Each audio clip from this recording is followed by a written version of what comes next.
Primera de Corintios, capítulo 12. Estamos aprendiendo de los dones que estaban como que ahí, en la Biblia, vamos, pero no se manifestaban a mí. Primera de Corintios 12, 1. No quiero, hermanos, dice. Está hablando a la iglesia. No quiero, hermanos, que ignoréis acerca de los dones espirituales. 2. Sabéis que cuando erais gentiles, estábamos lejos del pacto de la palabra, se os extraviaba llevándoos como se os llevaba a ídolos mudos. La iglesia de Corinto venía en un contexto de idolatría como el nuestro. Por tanto, os hago saber que nadie que hable por el Espíritu de Dios llama anatema a Jesús. Y nadie puede llamar a Jesús Señor sino por el Espíritu Santo. Ahora bien, explica, hay diversidad de dones. Aquí contamos 9. Romanos 12 vamos a ver otros que se añaden. Hay diversidad de ministerios. 5. Pero el Señor es el mismo. Hay diversidad de operaciones. Pero Dios, que hace todas las cosas en todos, es el mismo. Pero a cada uno le es dado la manifestación del Espíritu para provecho. 8. Porque a este es dado por el Espíritu palabra de sabiduría, lo hemos estudiado. A otro palabra de ciencia, también, según el mismo Espíritu. A otro fe, también lo hemos estudiado, por el mismo Espíritu. A otro dones de sanidades, se ha dado también por el mismo Espíritu. Y el 10, que es donde vamos a parar hoy, a otro el hacer milagros, a otro profecía, otro discernimiento de espíritus, a otro diverso género de lenguas y a otro interpretación de lenguas. Hoy vamos a mirar el tema de el don de milagros. Necesitamos poder, dunamis, milagros. Se refiere a obras cuyo origen proviene de Dios, es algo sobrenatural. Dios reviste al creyente al que el Espíritu Santo quiere dar ese don. En Jesucristo se manifestaban todos los dones del Espíritu. San Mateo, capítulo 13, verso 54. Fíjate. Mateo. El Evangelio según San Mateo, que es un evangelio un poco que iba dirigido a los judíos, ¿no? En el contexto ese. Y dice que y he venido a su tierra. Dice que les enseñaba en la sinagoga de ellos, de tal manera que se maravillaban y decían, ¿de dónde tiene esta sabiduría y estos milagros? ¿De dónde tiene esta sabiduría y estos milagros? Los milagros en la vida de Jesucristo eran cotidianos. No era algo, era diario. Por la mañana, por la tarde y muchas veces por la noche. Multiplicó 5 panes, 2 peces, 5.000 personas, sin contar mujeres y niños. Pudieron comer. En una boda faltó vino y había 6 tinajas y las convierte en agua en vino. Sanó paralíticos, ciegos, leprosos, caminó sobre el agua. Luego incluso Jesús capacitó a sus discípulos. Y por ejemplo el apóstol Pablo, que escribió la carta esta de los Corintios, donde a través de él también operaba el don de milagros. Y dice que a través de Pablo, del apóstol Pablo, de Saulo el perseguidor, al apóstol Pablo, dice que a través de este hombre, en el momento que recibió a Jesús, se convirtió de verdad, Ananías oró por él y ahí empezaron a manifestarse los dones del Espíritu Santo a través del apóstol Pablo. Y dice que Hechos 19:11, no lo veas, yo lo voy a leer. Y Dios hacía milagros extraordinarios por la mano de Pablo. Extraordinarios, no eran comunes. De tal manera que, fíjate, ¿no?, que aún llevaban a los enfermos los paños o delantales de su cuerpo y las enfermedades se iban de ellos y los espíritus malos salían. Ni siquiera los enfermos estaban presentes, dice. Cogían un pañuelo, un paño, una toalla, ponía las manos, oraba Pablo, en ese paño, en ese pañuelo, oraba y llevaba ese paño. Igual estaba el enfermo en otro departamento o en otra ciudad o lejos, ponía ese paño donde tenía esa enfermedad y dice que era sanado esa persona. Los dones del Espíritu también en el apóstol Pablo trabajaban de una manera muy peculiar, extraordinarios. Y los dones esos que tenía Pablo, Pedro, Juan, Jacobo, Santiago y otros muchos discípulos y hermanos en la fe, siguen vigentes en el día de hoy. Están ahí y se siguen manifestando. Y la vida del cristiano debe estar rodeada muchas veces de cosas sobrenaturales, de milagros. Y uno dice, ¿por qué estas manifestaciones no se ven ahora? Porque hay demasiados creyentes que dudan y hay muchos creyentes que no son creyentes porque no creen. Jesús, que se manifestaban los 9 dones del Espíritu en él, cuando fue a Nazaret, ¿cuántos milagros hizo? ¿Muchos o pocos milagros? ¿Cómo? ¿Muchos hacía? Se nota que no leen la Biblia. ¿Hacía muchos o pocos milagros en Nazaret? Pocos. ¿Por qué? Por la incredulidad, no creían. ¿Y por qué Dios no se manifiesta y hace milagros? Porque no creemos. Creemos de la boca para afuera, pero realmente nuestra fe, hay medidas de fe muy tan cortita, tan deficiente, tan poco ejercitada, tan solo de cultitis, que esa fe no se desarrolla.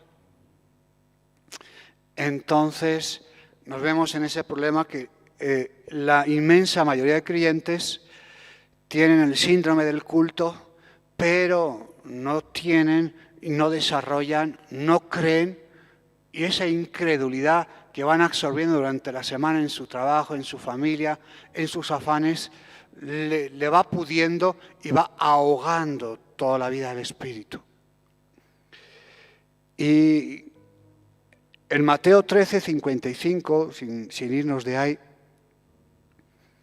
¿no es este el hijo del carpintero? ¿No se llama su madre María y sus hermanos Jacobo, José, Simón y Judas? ¿No están todos sus hermanos con nosotros? ¿De dónde pues tiene todas estas cosas? Hablando de Jesús. Y se escandalizaban de él. Se escandalizaban, se avergonzaban de Jesús. No creían. Entonces lo conocían como el hijo del carpintero. Así es. Yo he ido varias veces allí en España, en mi tierra, en un departamento que se llama Bilbao, y varias veces he ido a compartir a la Iglesia Católica, ¿no? Y cuando yo compartía, decían esto: ¿este no es el hijo de Julián y Dolores? ¿El hijo del marinero? ¿Cómo es que está ahí compartiendo? ¿Quién le ha enseñado a hablar así? ¿Dónde está? ¿Te das cuenta, no? A Jesús le hacían lo mismo. Se escandalizaban de él. Y no hizo muchos milagros por la incredulidad. Aquí alguno posiblemente nunca ha recibido un milagro. Y si sigue en ese afán de incredulidad, tampoco lo va a recibir. Y si sigues dudando, tampoco lo vas a recibir. Un evangelista contaba que tenía este don de milagros, ¿no? Y me decía, bueno, lo que te voy a contar no te lo vas a creer. Y le digo, cuéntamelo, ¿no? No es que no te lo vas a creer. Y yo lo conocía, ¿no? Y sé que a través de él operaban el don de milagros. Y me dice, siéntate aquí, te voy a invitar a un café. Oh, ¿qué será, no? Algo me tiene que contar. Y empezó a contar una cosa que le ocurrió a él.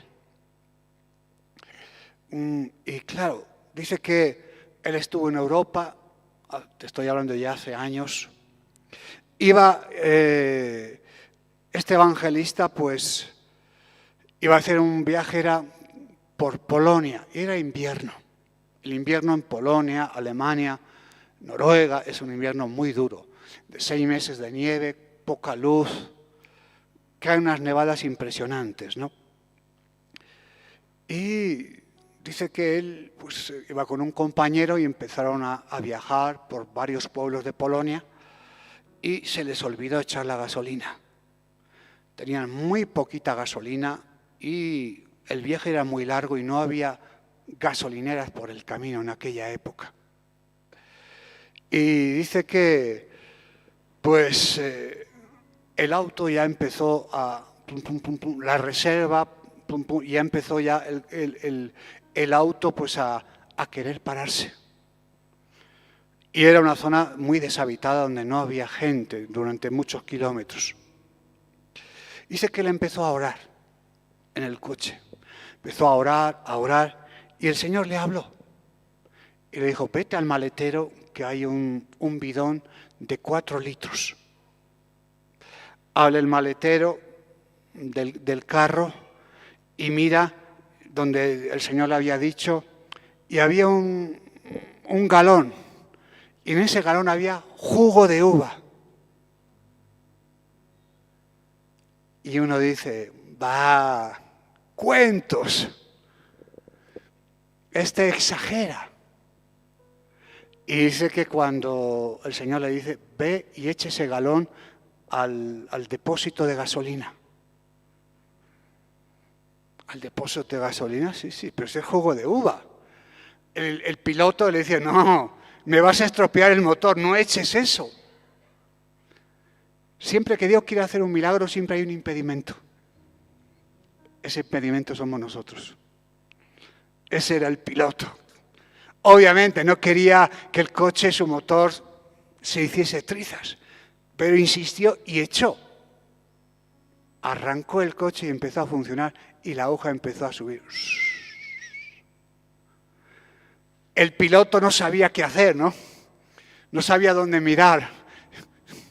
Decía, esto nos ocurrió en ese invierno. Unas campañas que estuvimos en Sevilla con Miguel Díez, hay unas campañas en la calle, trajeron una niña sordomuda de 1 año y medio. Hizo un llamado allí a orar por los enfermos y vino esa mamá con esa niña sordomuda. No hablaba, no escuchaba, no lloraba. Y me acuerdo que yo estaba en esas campañas, puso las manos el siervo de Dios y la niña empezó a llorar y a gritar de una forma sobrenatural. Hoy día como que eso es del pasado, eso ya no, ya estamos ya acostumbrados a eso, ya nos hemos cansado ya de eso. Pero eso sigue vigente, sigue vigente. Tenemos demasiada incredulidad y por lo contrario hay una superfe emocional que no viene del Espíritu. Sin fe dice que es imposible. Es imposible, o sea que no hay ninguna posibilidad. Aunque ores 300 días a la semana, ayunes 25 veces y vengas a todos los cultos, si no tienes esa fe, es imposible que estés agradando a Dios. Ni orando, ni cantando, ni alabando, ni asistiendo, ni trabajando, ni haciendo nada. de lo que hagas. Por eso, las personas muy cercanas de Jesús, sus hermanos carnales eran los más incrédulos. ¿Qué cosa? Los de tu propia casa son tus peores enemigos, ¿no? A mí me pasaba también, ¿no? Cuando iba a compartir en la Iglesia Católica, mi peor enemigo era mi madre. ¿Qué vas a decir? Que mira a ver, que lo vas a avergonzar, que qué te pasa. El peor enemigo, los de tu propia casa. En vez de animarte, te hunden, te bajonean más. O sea, son el impedimento muchas veces para que el milagro se obtenga muchas veces. No apaguemos al Espíritu y no menospreciemos los dones del Espíritu Santo. Y los dones del Espíritu Santo no se cobran por orar, por si acaso. Son gratuitos, por gracia recibimos y por gracia damos. Amén. Si te engañan, pon una semilla ahí, te están diciendo pon dinero, o sea, vas a mover la mano a Dios por dinero, eso es falso. Eso no es verdad. Jesús no cobraba por hacer milagros, o cobraba. ¿Cobraba Pablo? ¿Cobraba Pedro, Jacobo, Santiago? Nadie cobraba por hacer milagros. Pero hoy se ha puesto de moda cobrar el hacer milagros. Y eso está mal. Iglesia, despierta. Y si Dios quiere que siga avanzando, cuidado, porque a veces tenemos pequeñas manifestaciones de altivez. Y a veces tenemos una mentalidad un poquito pobre. A veces tenemos proyectos que son bíblicos. Que sea bíblico no quiere decir que sea del Espíritu. Cuidado. Es que está en la Biblia. Sí, ya lo sé que está en la Biblia. Obviamente que está en la Biblia. Pero ¿es oportuno para ahora? Judas se ahorcó. Ah, yo me voy a ahorcar también entonces. No, cuidado. Puede ser una palabra buena, una palabra, oye, qué buena palabra, pero no es del Espíritu. Entonces, no es lo que el Espíritu quiere traer en ese momento ahí, a esa persona, a ese lugar, a esa congregación. Es bíblica, pero no es la acertada del Espíritu. Cualquiera puede citar versículos de la Biblia, hasta los incrédulos lo citan, los políticos lo citan. No quiere decir que sean hijos de Dios, muchos de ellos. Por eso la vida del Espíritu sujeta a la palabra, ahí van propósitos de Dios para mi vida. Hay mucha gente que en la medida que haya mucho menos de nosotros y mucho más del Espíritu Santo, más de Él, ahí viene la unción del Espíritu Santo. Una de las claves que no viene el Espíritu Santo, la unción del Espíritu Santo a mucha gente, porque hay demasiado de ellos y muy poco de Dios. Mucha carnalidad, mucha autosuficiencia, mucha incredulidad, mucho de ellos. Entonces la unción del Espíritu Santo no puede calar, no puede penetrar. Se va. Si eres limpio, cuida tu limpieza. Si Dios te ha limpiado, tienes que cuidarte. Y solo podemos bendecir lo que Dios bendice y no lo que nosotros queremos. Si no, podemos caer en la Biblia lo que llama el pecado de prevaricación. ¿Qué pecado es ese? Usar la autoridad de Dios para fines personales o para beneficiar a alguien, a mi hijo, a alguien que yo sea un familiar o alguien cercano.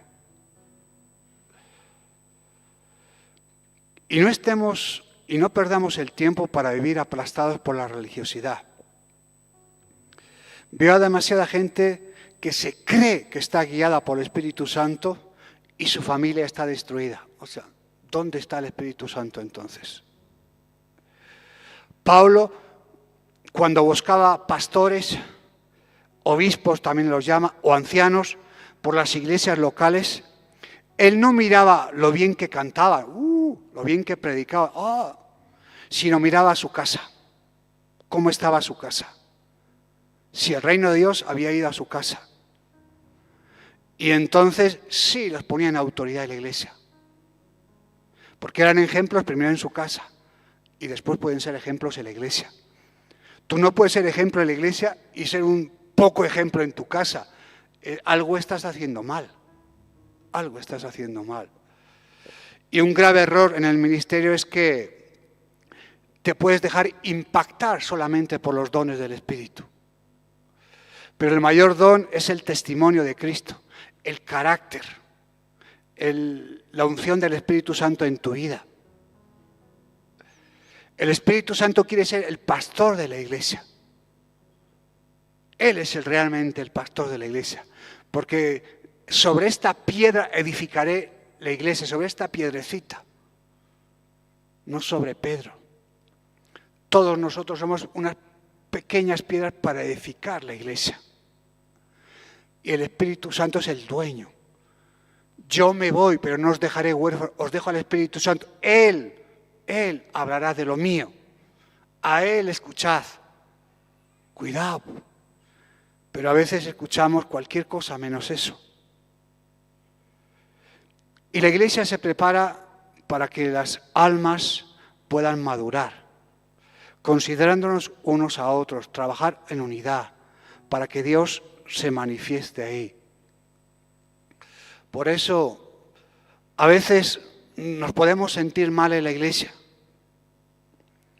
¿Por qué yo si canto tan bien no me eligen ahí arriba? Igual usted canta muy bien y tiene ese talento, pero Dios no se ha formado en tu vida igual. Y cantas como un angelito, pero tienes un corazón muy lejos de Dios. Por eso el diablo siempre se mete por el eslabón más débil, porque saben que pocos se dejan moldear, pocos se dejan tratar, pocos se dejan discipular, pocos se dejan moler. Entonces, al primer problema se van a otra congre donde el pastor le pase la mano, le diga, hermanito, aquí hay amor, donde tú has salido ya no hay tanto amor. Y cuando la gente y los hermanos en la fe son tratados, para ser discipulado tienes que ser molido primero. Y como no les gusta, dicen, la iglesia no sirve para nada, ahí no, eso no vale. El problema es que tu corazón no quiere cambiar. Y muchas veces es mejor estar como estás. Y así sigues otro año y te das cuenta que tu vida es una religiosidad, es una insipidez delante de Dios. Cuando el Señor va a sanar a la suegra de Pedro, la suegra de Pedro estaba con una fiebre altísima.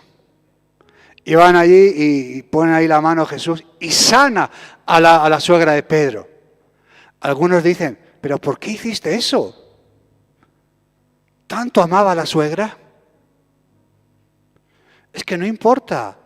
El Señor fue donde le llamaban. Señor, hay aquí un enfermo. Señor, aquí hay una necesidad. Y ahí iba con sus discípulos, entraba, oraba y sanaban. Si hubiera escrito los milagros que ha hecho Jesucristo, no alcanzarían todos los libros que tenemos aquí. No solo hizo estos milagros, hizo miles más. O sea que no los tenemos registrados en la palabra de Dios. Pero los que están registrados son más que suficientes para entender el ministerio de Jesús. Eso es bien importante que lo entienda. Pero para mí el mayor milagro no es solo sanar a un enfermo, limpiar a un leproso, incluso que ya es mucho, resucitar a un muerto. Para mí el mayor milagro es la conversión. Que uno estaba en tinieblas, lejos de Dios, y milagrosamente pasa a la luz. Eso es un milagro más grande que he visto en mi vida. Y lo veo en algunos de ustedes y lo he visto en mi vida. Eso es un milagro que no se puede hacer naturalmente. No es por ser un gran profesional que voy a... No. Es un milagro que no depende de mí, que depende de Dios. Amén. El nuevo nacimiento. Y para el nuevo nacimiento tiene que haber 3 elementos para este milagro. Uno es la justificación, segundo es la regeneración Y tercero somos adoptados, la adopción. Cuando hablamos de justificación, el pecador, cuando venimos a Jesucristo, ha sido declarado justo, limpio del pecado. O sea, cuando uno se arrepiente sinceramente, el Espíritu Santo empieza a morar en nuestro corazón, lo que llamamos el nuevo nacimiento. Somos justificados por la fe, dice que tenemos paz para con Dios. O sea, Dios justifica un corazón arrepentido, no el pecado, por si acaso. No, el eslogan que muchas veces hemos dicho, no, Dios ama al pecador, pero aborrece el pecado. No es así tampoco. No es tan fácil, no es así. Por eso, libre de toda condenación, de modo si alguno está en Cristo, nueva criatura es, las cosas viejas pasaron y aquí todo es hecho nuevo. Los que andan conforme al Espíritu y no andan conforme a la carne. Libre de condenación, puedo alabar, orar a Dios. Todos mis pecados han sido limpiados y perdonados. 2, la regeneración. Hay un cambio instantáneo y hay un cambio progresivo. Usted nace de nuevo, todos sus pecados son perdonados y el Señor empieza a tratar nuestras vidas.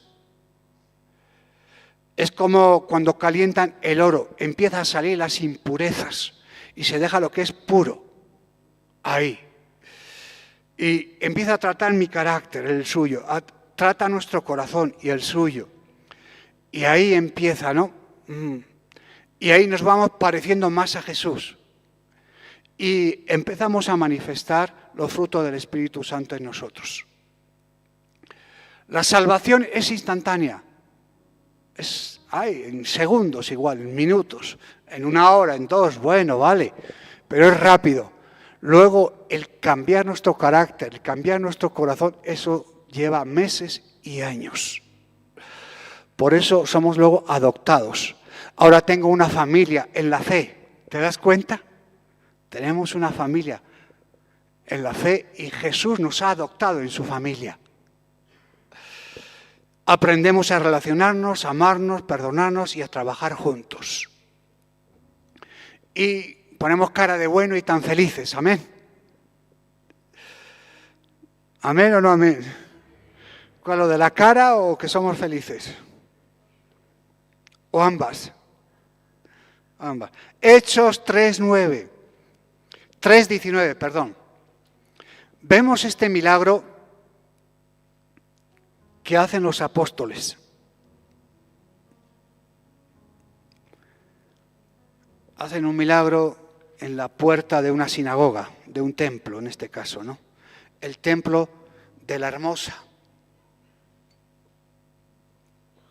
donde sanan a un cojo, Pedro y Juan, ¿no? Y después de sanar al cojo que andaba pidiendo en la puerta del templo de la Hermosa, el cojo sano entra al templo a danzar y los fariseos y los saduceos no estaban de acuerdo de cómo había pasado eso.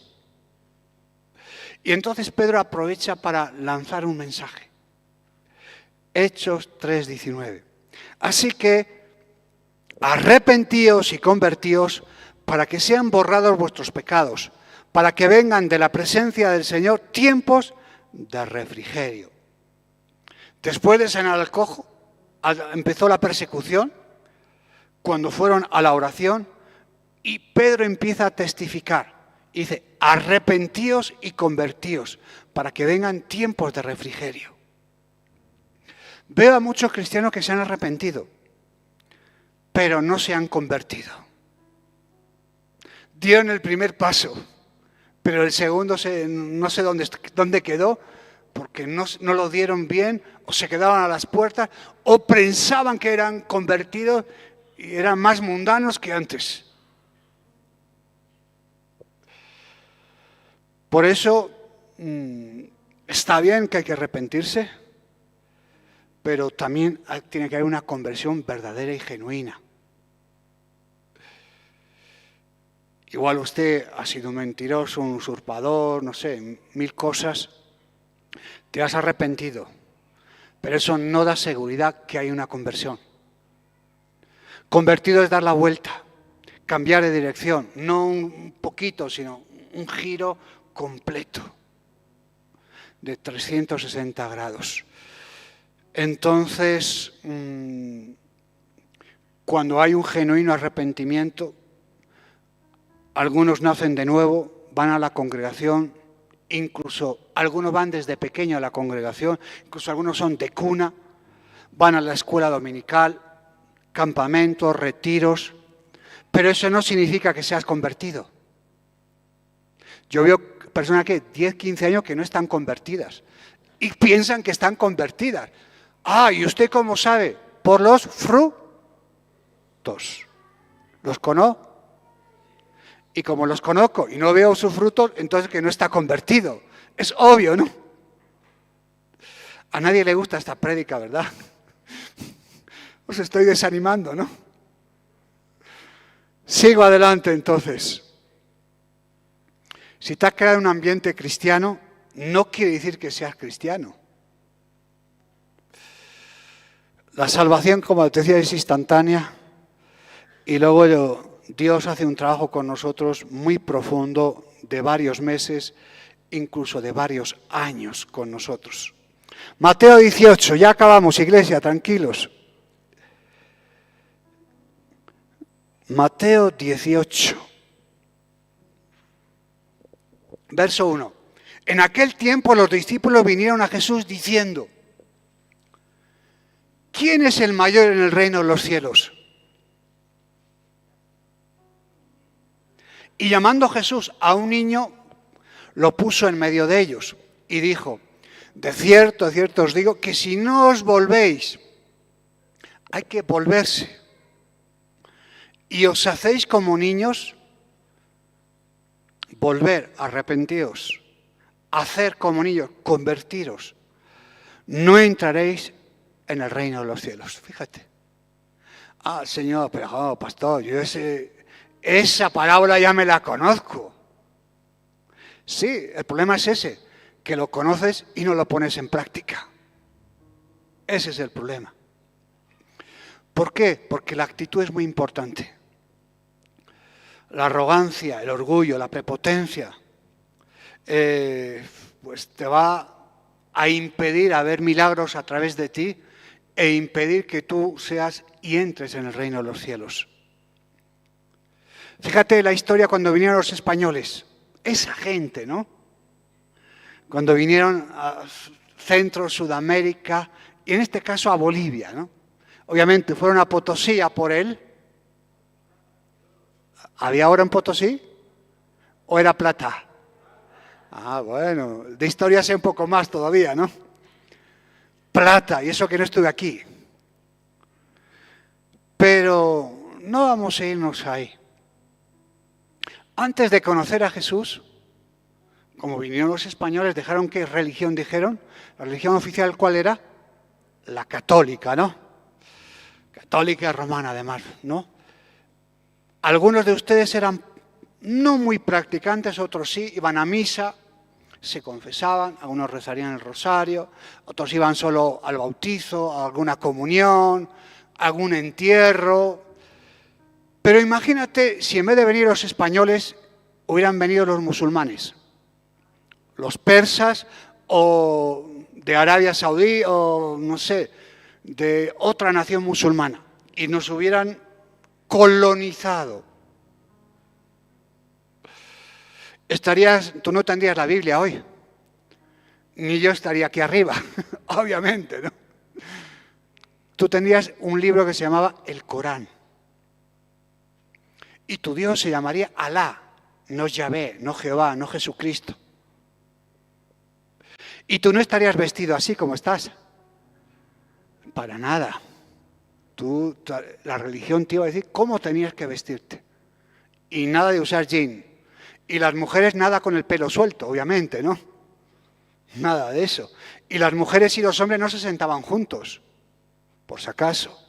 Y los zapatos los tenías que haber dejado a la entrada, por si acaso. Y cuando orabas te tenías que echar al suelo. O sea, hubieran ocurrido otras cosas, ¿no? Y estarás leyendo el libro que se llama el Corán, no la Biblia que tenemos nosotros. Por eso, fíjate, ¿no? En ese caso, nosotros no podríamos escoger la religión, nos habrían impuesto esa religión y tú ya no tenías otra cosa que ser musulmán, aceptar el Corán y tu Dios es Alá y esto es el Islam y de aquí nadie puede salir. Ah, es que a mí no me gusta, eso no puede ser. Nadie sale de esa religión. Y si sales te tienes que ir del país, tu familia te repudia y ten cuidado. Ten cuidado. Pero Jesús nos escogió a nosotros. Amén. La religión nos hubiera escogido a nosotros, pero en este caso es mucho mejor. Jesús nos escoge a nosotros y nos saca de la religión encima. Por eso la conversión es un milagro. Es un encuentro personal con Cristo. Reconozco que me equivoqué, Señor. Recuerda que el diablo es creyente también. Y no duda de Jesucristo y no duda de su palabra. Si usted ha nacido una vez, va a morir 2 veces. Silencio, ¿no? Repito. Si usted ha nacido una vez, va a morir 2 veces. Pero si usted ha nacido 2 veces, solo va a morir una sola vez.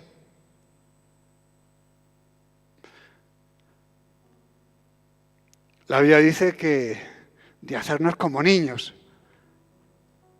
Cambio de actitud, dependencia del Señor. Entonces, si somos dependientes de Dios, nos pone el ejemplo de un niño. Algo demasiado simple para no entenderlo. El niño es dependiente de su padre. La comida, el desayuno, la cena, el colegio, los libros, la literatura, el cariño emocional. Depende de los padres para todo. Y pone ese ejemplo para que nosotros ya, con pelos en las axilas y en otros lados de la cabeza y de otras extremidades, también aprendamos a tener esa dependencia del Señor. No solo cuando hay un problema, auxíliame, socórreme, sino es una dependencia continua. El niño de 2, 3 años no puede hacer nada sin sus padres. Y a esa dependencia nos quiere llevar el Señor, de no hacer nada sin depender de Él. Pero hay una rebeldía dentro de nosotros que no queremos eso. Hay orgullo, como contaba la hermana, me llama la atención y se me levanta algo que yo no puedo. Quiero, el bien que quiero hacer no lo hago, hay dentro de mí una ley que me impide hacer el bien. Lucas 22 para acabar. Puede subir el grupo alabanza, nos ponemos de pie. Lucas 22, 31. Pedro ya había apostatado de la fe. Nos ponemos de pie, iglesia. Pedro ya, Jesús le avisa, mira Pedro, antes que el gallo cante 3 veces, tú no me negarás que me conoces. Eso Pedro decía, eso no va a ocurrir, obviamente, ¿no? Porque yo amo a Jesús. Y fíjate, ¿no?, que ocurrió. Y a veces, ¿cuántas veces nos han avisado y no hemos hecho caso? Yo he avisado aquí a cantidad de gente y el caso que me han hecho es casi ninguno. Y luego les viene el palo, el dolor. Y Lucas 22, 31, Jesús, dice el encabezado, anuncia la muerte de Pedro. Y le dijo también al Señor, Simón, Simón, se refiere a Pedro, he aquí Satanás os ha pedido para zarandearos como a trigo, pero yo he rogado por ti, para que tu fe no falte. Y una vez vuelto, confirma a tus hermanos. Y Pedro le dice, Señor, dispuesto está a ir contigo a la cárcel, no solo a la cárcel, como diciendo, eso es poco, sino también a la muerte. O sea, si hace falta ahí detrás algo de la muerte, también voy a ir contigo. Imagínate, ¿no? tienes que volver del camino de la apostasía. Pedro, has renegado mi nombre, no lo conozco, no lo conozco, no lo conozco. Tienes que volverte a Dios. Me negaste públicamente, Pedro. Hay caminos que al hombre le parecen derechos, pero su fin es camino de muerte. Para que abras los ojos, para que pasen de la potestad de las tinieblas a la luz, para que se conviertan, está diciendo. Si alguno se ha extraviado de la fe, puede ser que alguno, y le hace volver, sepa que al que haga volver al pecador del error, fíjate, ¿no? Puede salvar un alma. Cuidado, puede salvar un alma, que eso es bien importante, salvar almas. Y le haces volver de su error. Ayudarás a sacar a una persona de la muerte y encima tienes un premio. Cubrirás multitud de pecados, se te serán perdonados. Puedes haber un hermano que se ha descarriado y ha vuelto atrás. Por engaño, por orgullo, usted le lleva la misericordia y la verdad y le hace volver al camino de la verdad, a Cristo, que puede pasar, se puede volver a Jesús, se puede arrepentir y el Señor le vuelve a perdonar y le vuelve a restaurar. Como el hijo pródigo, volveré a la casa de mi padre, le pediré perdón, me arrepentiré. He pecado contra Dios y contra ti, papá. Y el padre ahí le esperó, vestido, anillo, fiesta, y hubo una verdadera conversión porque nunca más se fue. El mayor milagro es tener una conversión verdadera y genuina. Que Dios te puede sanar de un problema físico, de un cáncer, no sé, de un problema familiar, pero igual al de 1 año, 2, 3, te olvidas de ese milagro y vuelves para atrás. ¿De qué sirvió ese milagro? En ese momento sirvió, pero luego te olvidaste. ¿Cuántas personas he visto que se ha sanado en la Fundación Remar? Dios los ha liberado, pero luego volvieron para atrás. Y ahí atrás no hay nada donde nos podamos refugiar. Ni tu familia, ni tu trabajo, ni tus hijos, ni tu dinero, nada puede restaurarte.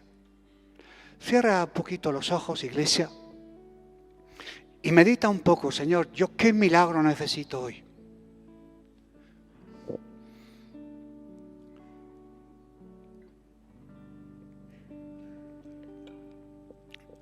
Yo qué milagro, Señor, yo necesito un milagro en esta área, algo sobrenatural. No es algo que tú puedas hacer, tú puedes disponer tu corazón, obviamente, ¿no?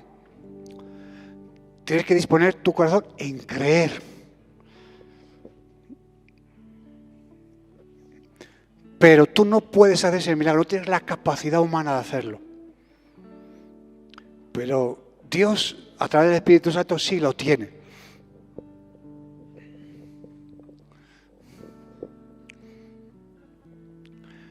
Entonces tienes que ir delante de Dios, con mucha urgencia además, no mirando al techo, no mirándome a mí, sino mirando a Jesús. Porque Él es realmente el que va a hacer ese milagro. Si te va todo bien, ahí no más. Pero todos en algún área necesitamos algo sobrenatural. En mi familia, en mi corazón, en mis finanzas, en mi carácter, con mis hijos, con mi esposo, con mi esposa, en mi familia. Hay algo que has estado trabajando y no hay cambios. Solo puede operar algo cuando hay un milagro, algo sobrenatural ahí.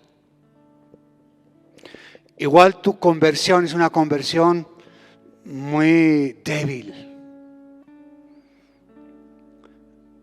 es una conversión sin entregar todo. Estás entregando tu conversión a Dios. Hoy le entrego esto, mañana le entrego aquello, pasado aquello. Entonces Dios está retrasando los milagros en tu vida.